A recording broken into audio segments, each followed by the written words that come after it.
안녕하세요. 우리 영혼에 깊은 울림을 주는 이야기의 숲으로 여러분을 초대합니다.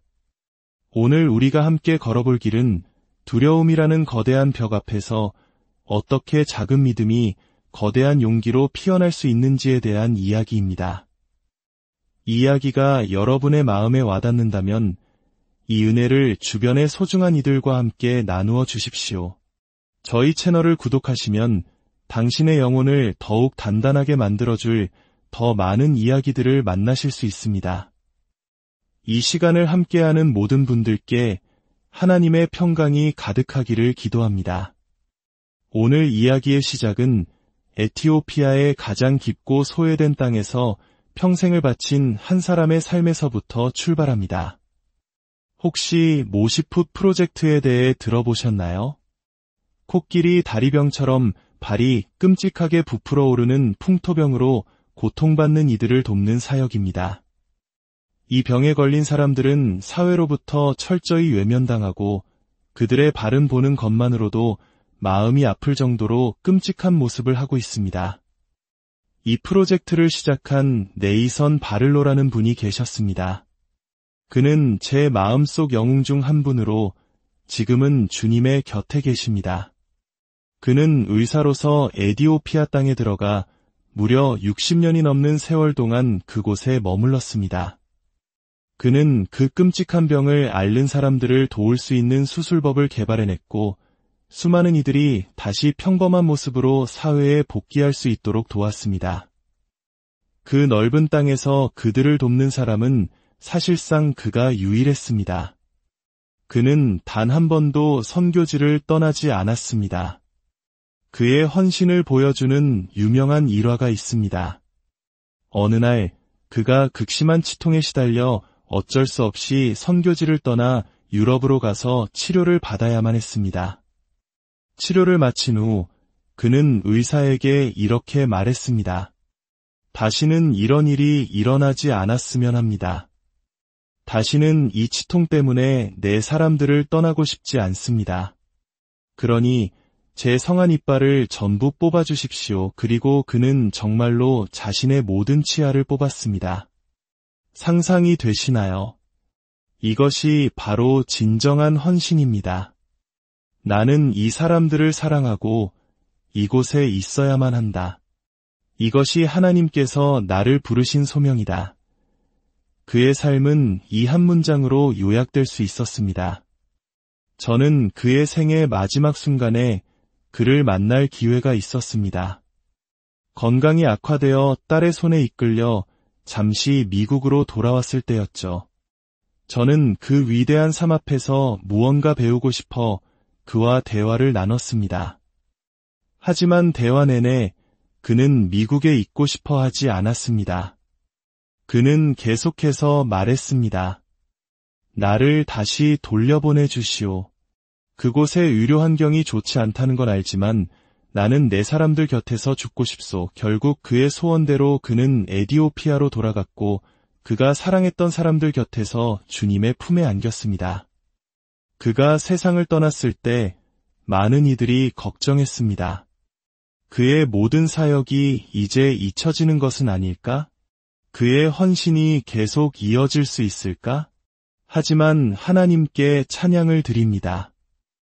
여러분과 같은 신실한 분들의 후원을 통해 그 사역은 지금도 계속되고 있습니다.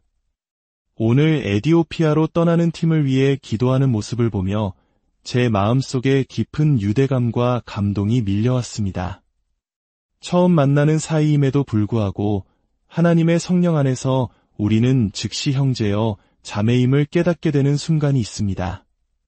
내 것이 당신의 것이고 당신의 것이 내 것입니다라고 자연스럽게 고백하게 되는 그 놀라운 연대감 말입니다.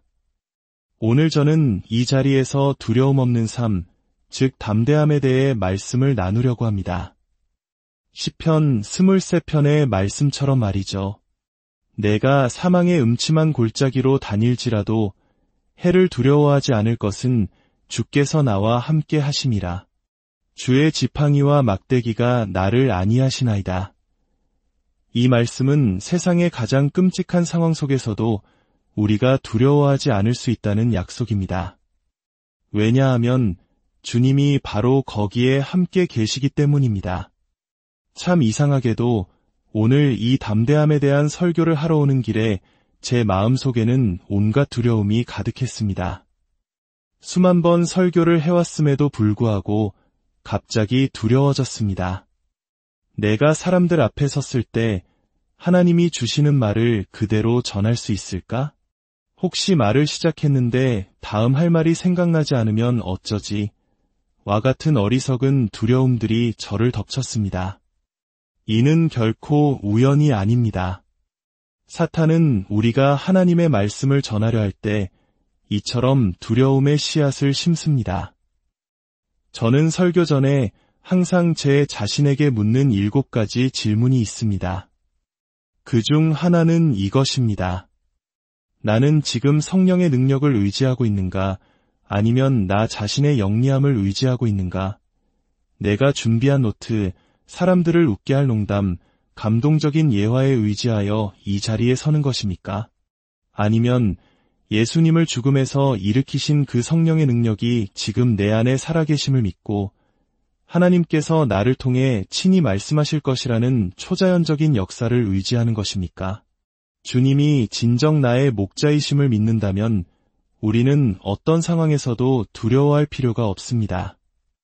지금 제 앞에는 저와 같은 하나님을 믿는 분들이 대부분 앉아 계십니다. 날선 검보다도 예리한 그분의 말씀을 나눌 것입니다. 죽은 자를 살리신 성령의 능력이 육신 안에 거하십니다. 그런데 무엇을 두려워하겠습니까? 하나님께서는 우리가 세상의 두려움에 떠는 모습이 아니라 시편 23편의 시인과 같은 모습을 보여주길 원하십니다. 여호와는 나의 목자시니 내게 부족함이 없으리로다. 그가 나를 푸른 풀밭에 누이시며 쉴만한 물가로 인도하시는도다. 하나님께서는 우리가 절대적인 확신과 평안 속에서 가장 위험한 상황에 직면하더라도 괜찮아, 하나님이 나와 함께 계셔라고 담대히 말하는 모습을 보기 원하십니다. 사도 바울조차도 에베소서 마지막 장에서 성도들에게 자신을 위해 기도해달라고 부탁했습니다. 나를 위하여 구할 것은 내게 말씀을 주사 나로 입을 열어 복음의 비밀을 담대히 알리게 하옵소서 할 것이니, 인류 역사상 가장 담대했던 사도 바울마저도 그 담대함을 위해 기도를 부탁했던 것입니다. 사도행전을 보면 초대 교회 성도들은 끊임없이 담대함을 위해 기도했습니다. 감옥에서 풀려난 사도들을 위해 모인 성도들은 무엇을 위해 기도했을까요? 사도행전 4장 29절은 이렇게 기록합니다. 주여, 이제도 그들의 위협함을 굽어보시옵고 또 종들로 하여금 담대히 하나님의 말씀을 전하게 하여 주옵소서. 그들이 기도했을 때 모인 곳이 진동하며 모두가 성령으로 충만해져 담대히 하나님의 말씀을 전했습니다. 그들은 기도했습니다. 하나님, 우리에게 용기를 주십시오. 우리를 담대하게 만들어 주십시오. 세상에 나아가 예수는 주님이시며 길이요 진리요 생명이니 그를 통하지 않고는 아버지께로 갈 자가 없느니라고 선포할 때 두려워하지 않게 하소서. 그 기도의 결과 방이 흔들리는 기적이 일어났고 사람들은 성령으로 충만하여 담대하게 복음을 전했습니다. 성경은 세상 사람들이 베드로와 요한의 담대함을 보고 그들이 본래 학문 없는 평범한 사람인 줄 알았다가 이상히 여겼다고 기록합니다. 세상은 그들의 지식이 아닌 그들의 담대함에 놀랐습니다. 오늘날 우리는 어떻습니까? 혹시 성경 지식은 풍부하지만 담대함이 부족한 모습에 스스로 놀라고 있지는 않습니까? 우리는 다시 용기를 내야 합니다. 빌립보서 1장 27절에서 28절은 말합니다. 너희가 한 마음으로 서서 한 뜻으로 복음의 신앙을 위하여 협력하는 것과 무슨 일에든지 대적하는 자들 때문에 두려워하지 아니하는 이 일을 듣고자 함이라. 이것이 그들에게는 멸망의 증거여 너희에게는 구원의 증거니 이는 하나님께로부터 난 것이라. 세상이 언제 우리를 믿게 될까요? 우리가 하나가 되어 복음을 위해 어깨를 나란히 하고 그 어떤 것에도 두려워하지 않을 때입니다. 세상이 우리의 담대함을 볼 때, 아, 저 사람들은 구원받았구나. 그렇다면 우리는 큰일이다. 라고 깨닫게 될 것입니다. 이것이 바로 명백한 증거입니다. 어린 시절 주일학교에서 들었던 이야기들을 기억하십니까? 다윗과 골리앗, 사자굴 속의 다니엘, 홍해를 가르신 모세, 풀무불 속에서도 살아남은 사드락, 메삭, 아벳느고. 그 이야기들을 들으며 우리는 우리 하나님은 못하시는 일이 없구나 라며 감탄했습니다. 하지만 어른이 되면서 우리는 그 순수한 믿음을 잃어버리는 것 같습니다. 그 위대한 기적의 이야기들을 어린아이들의 동화처럼 여기고 대신 더 지적이고 분석적인 가르침에 몰두합니다. 하지만 우리는 여전히 믿어야 합니다. 엘리야가 하늘에서 불을 내렸던 것이 실제 사건이었음을 말입니다. 성경에서 제가 가장 좋아하는 구절 중 하나는 야고보서 5장 17절입니다.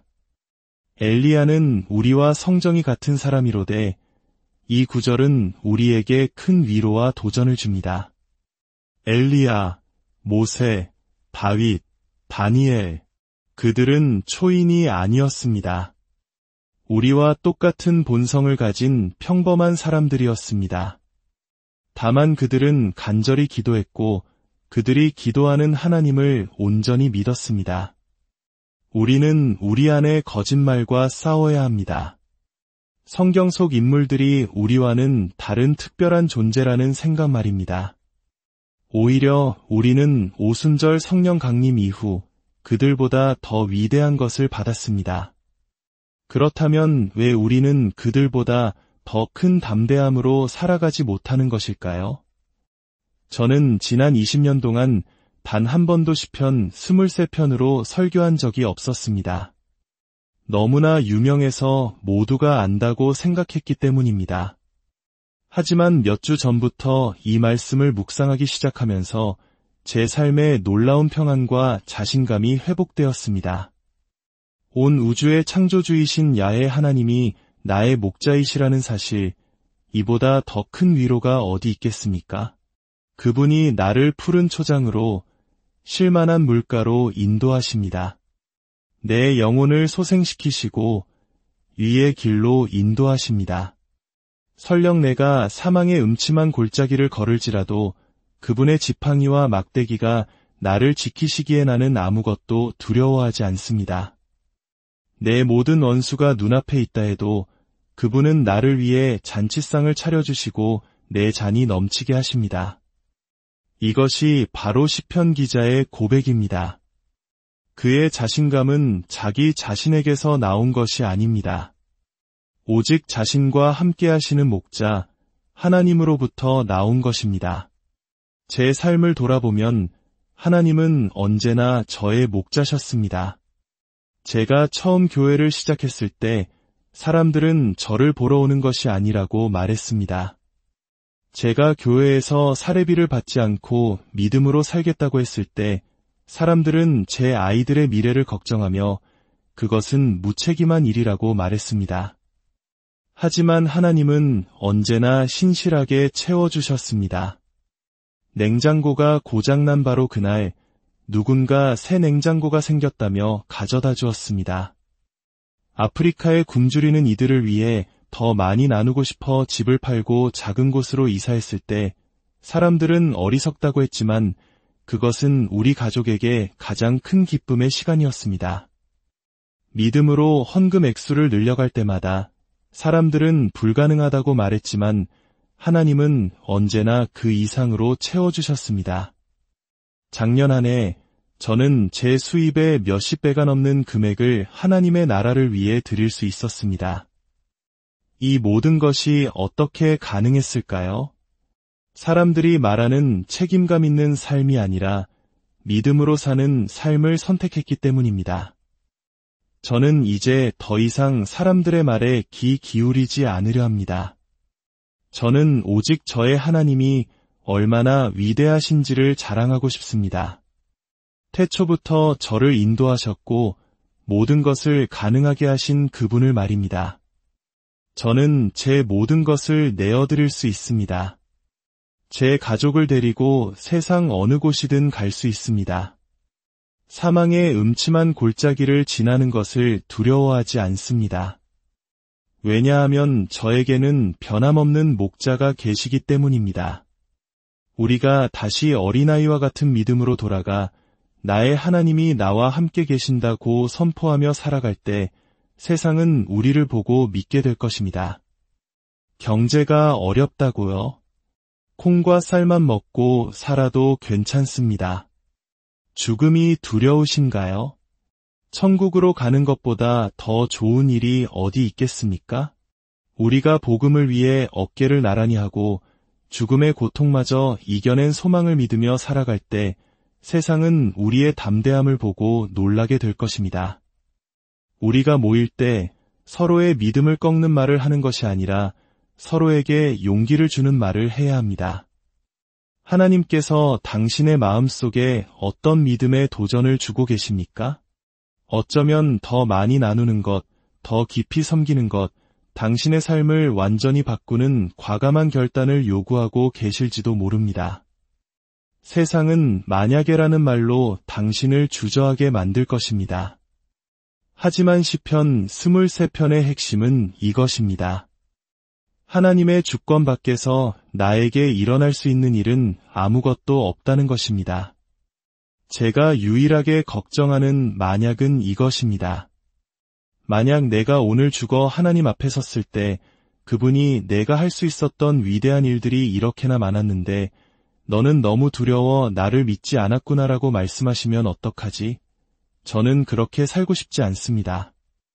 저는 남은 생애 동안 하나님을 따르며 믿음의 모험을 하고 싶습니다. 오늘 우리가 함께 빵과 잔을 나눌 때 당신의 죄가 용서받았음을 온전히 믿으십시오. 예수 그리스도의 몸과 피를 의지하십시오. 그분은 당신의 모든 것을 용서하시고 당신을 자녀 삼으셨습니다. 만약 오늘 당신의 마음에 의심이나 두려움이 있다면, 용기를 위한 기도가 필요하다면 주저하지 말고 도움을 구하십시오. 우리는 사탄에게 이 싸움을 내어줄 수 없습니다. 우리는 약하고 불안하고 두려움에 떠는 모습으로 세상을 걸어갈 수 없습니다. 우리가 대적을 전혀 두려워하지 않는 담대한 군대로 함께 나아갈 때 세상은 마침내 믿게 될 것입니다. 당신들에게 진리가 있군요. 저는 저런 담대함은 본 적이 없습니다. 이제 함께 기도하겠습니다. 하나님 아버지, 제 삶의 마지막 순간이 처음보다 더 담대하기를 원합니다. 당신의 성령을 느끼고 당신께서 저를 통해 어떤 일이든 하실 수 있음을 믿기 원합니다. 사탄의 어떤 속삭임에도 흔들리지 않고 오직 믿음으로 전진하게 하소서. 이 자리에 있는 모든 성도들이 과거의 영광에만 머무는 것이 아니라 미래에 우리를 인도하실 더 위대한 일들을 기대하며 살아가게 하소서. 우리가 오직 당신만을 자랑하게 하소서. 어린 시절에 배웠던 위대한 이야기들을 잊고 우리가 너무 성숙해졌다고 교만했던 것을 용서하여 주옵소서. 하나님, 당신은 사자의 입을 막으셨고 풀무불 속에서도 당신의 자녀를 지키셨습니다. 예수 그리스도께서 죽음에서 부활하셔서 지금 이 순간에도 우리의 기도를 듣고 계심을 믿습니다. 주여, 우리의 이 믿음을 지켜주시고 원수의 모든 거짓된 생각을 물리쳐 주소서. 그리하여 우리가 사망의 음침한 골짜기를 지날 때에도 악을 두려워하지 않고 오히려 기쁨으로 걷게 하소서. 당신께서 우리를 위해 어떻게 일하실지를 기대하며 나아가게 하소서. 우리 주 예수 그리스도의 이름으로 기도합니다. 아멘. 오늘 우리는 가장 어두운 골짜기에서 가장 밝게 빛나는 믿음의 이야기를 만났습니다. 이 이야기가 당신의 삶의 여정에 작은 등불이 되기를 소망합니다.